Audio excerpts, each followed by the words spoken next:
और युधिष्ठिर महाराज खड़े हो जाते हैं और खड़े होकर के कहते हैं, ऋषिवर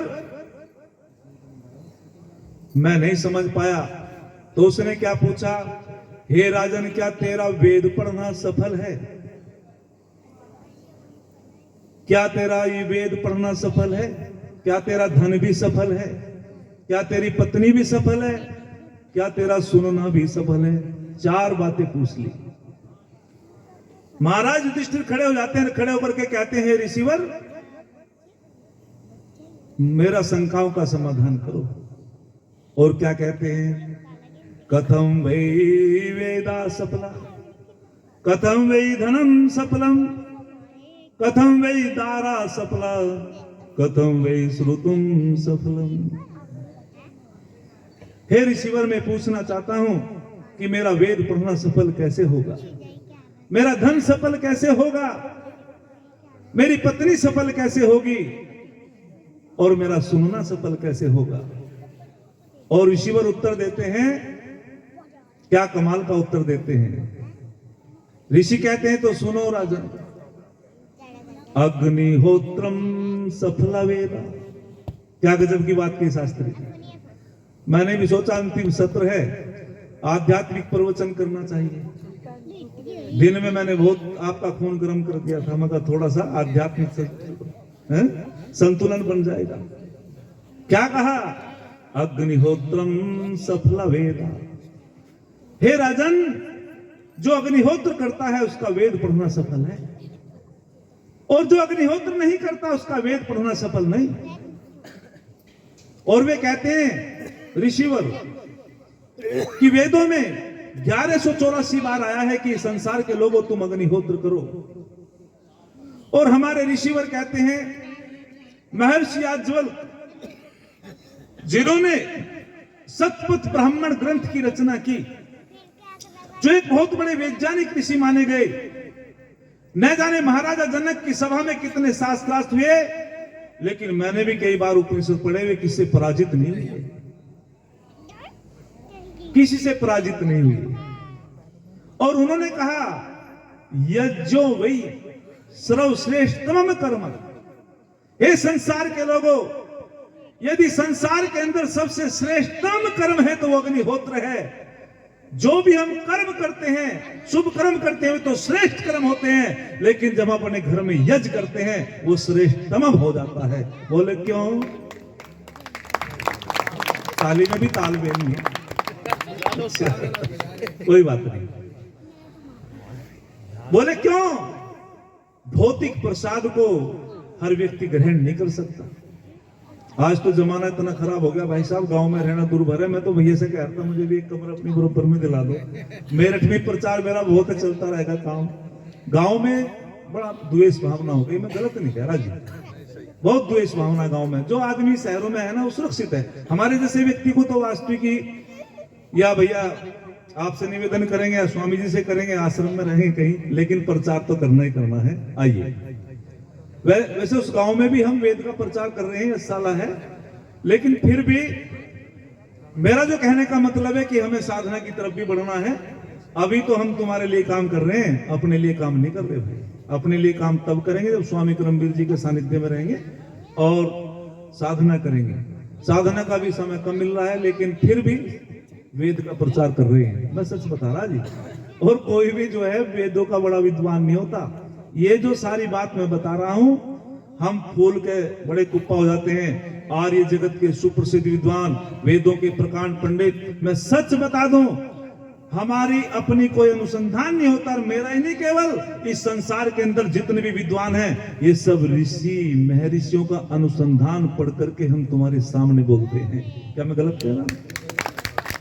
ये सब ऋषियों की तप है, ये ऋषियों की साधना है। जो जैसे उन्होंने परमपिता परमात्मा का साक्षात्कार किया है, जैसे जैसे उन्होंने प्रकृति को जाना है, उपनिषदों को पढ़ करके हम ये बात तुम्हारे सामने प्रस्तुत कर देते हैं। लेकिन ये भी कठिन है मामला, ये भी स्मरण शक्ति उसी की बढ़िया होती है।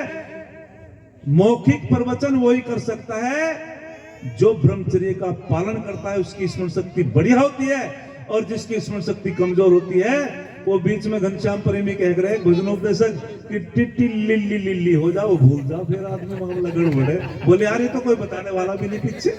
फिर वो यूं देख के तो वो कह रहे हैं टिट्टी लिल्ली लिल्ली भूल जाओ, फिर मामला से कितना बड़ा विद्वान हो। तो स्मरण शक्ति ब्रह्मचर्य के पालन से जुड़ती है। धन्यवाद।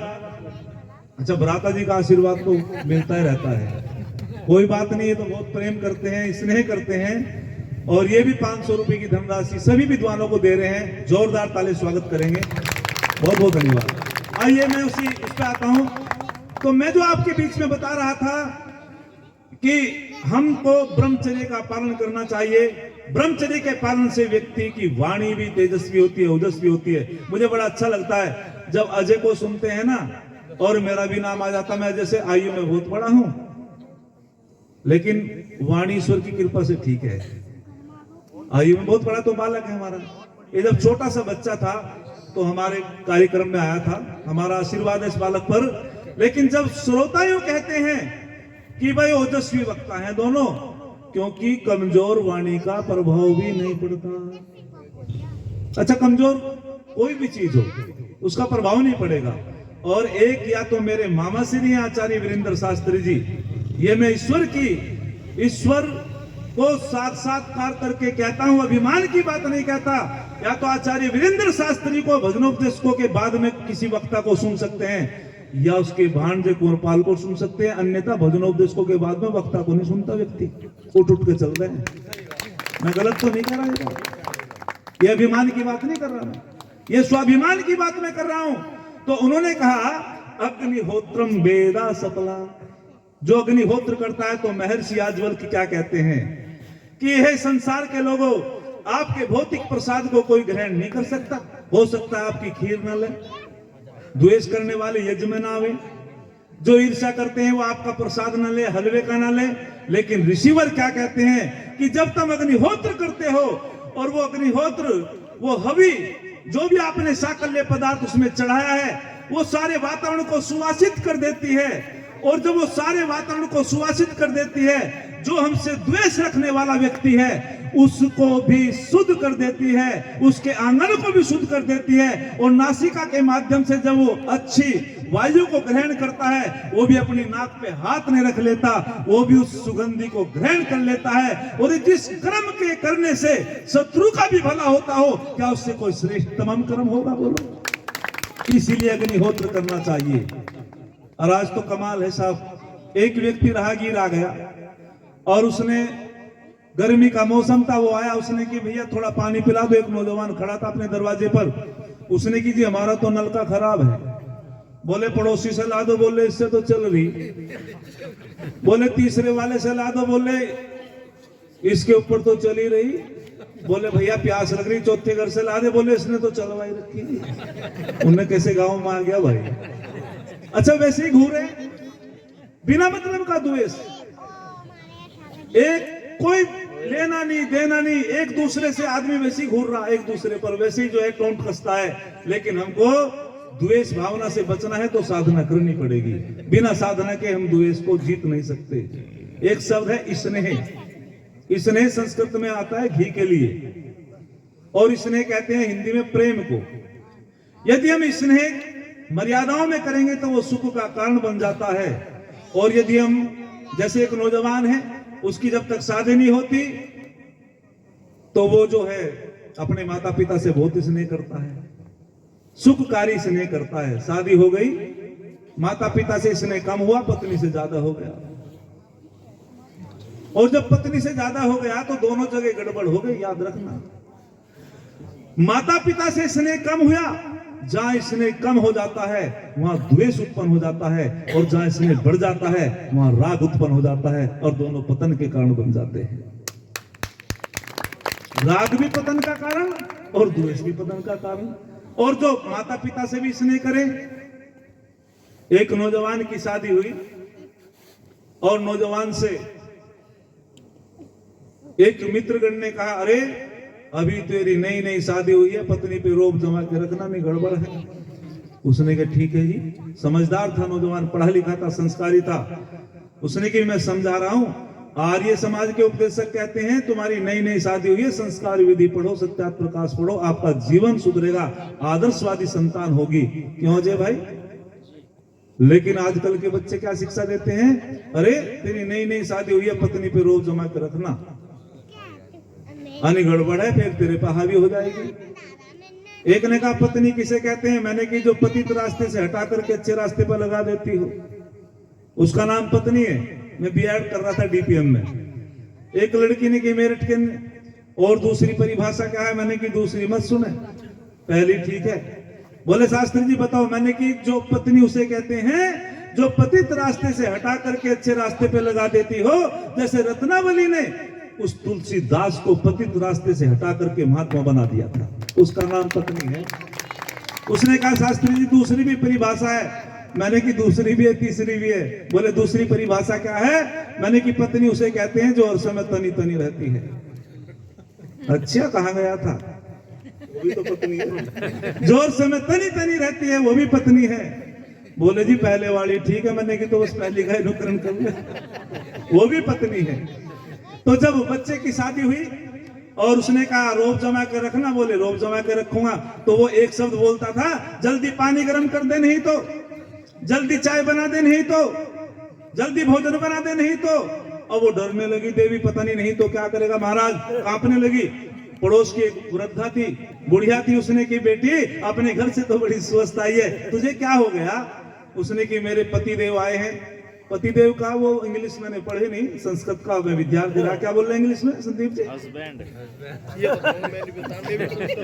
अच्छा, ये भी मैं बता दूं कहां से बना। एक विवाह संस्कार में एक प्रक्रिया होती है, उसको क्या बोलते हैं?